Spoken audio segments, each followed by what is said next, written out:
Once your form is complete and you have all your questions in there and you're ready to send it out, there's one final thing you need to do. At the very bottom, you'll see confirmation page.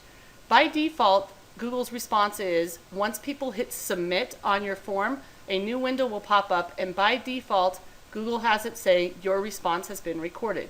You can erase this message and you can type your own personal message in here. Thank you for taking my survey, whatever you want, it's up to you. You can type a personal message. Then you have 3 additional options here.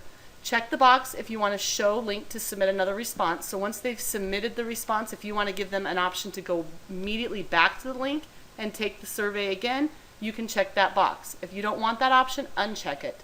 Publish and show link to the results of this form. Perhaps you're doing some type of a survey where once people have submitted their answers, you want to allow them to be able to see what everyone else has submitted as well. So you would check that box. And then finally, allow responders to edit responses after submitting.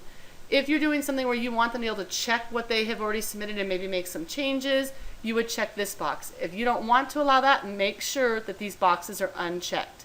And then when you're ready, you will click on Send Form. You have these different options when sending form. Sometimes you might just want to add your form to your website, a link to it. So right here is where you would copy that link. You have the option to embed. If you know how to embed, this is a little bit of an advanced feature, but you can actually embed a copy of your form right into a website. You can send a link to your form via email. You would just type in the different addresses of who you want to send it to. You can also click the down arrow here to customize the message and put a message inside of the email.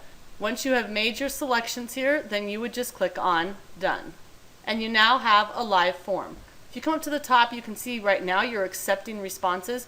Perhaps you are doing some type of a survey where you want to close responses off at a certain time or date. If you check this, left click, it'll actually say not accepting responses, and you can come in here and again type a personal message you want people to see when they go to your link. At any time, you can just left click again to accept responses. At any time, you can view responses here. We're going to go over those options in another video, and you can always come back to view your live form.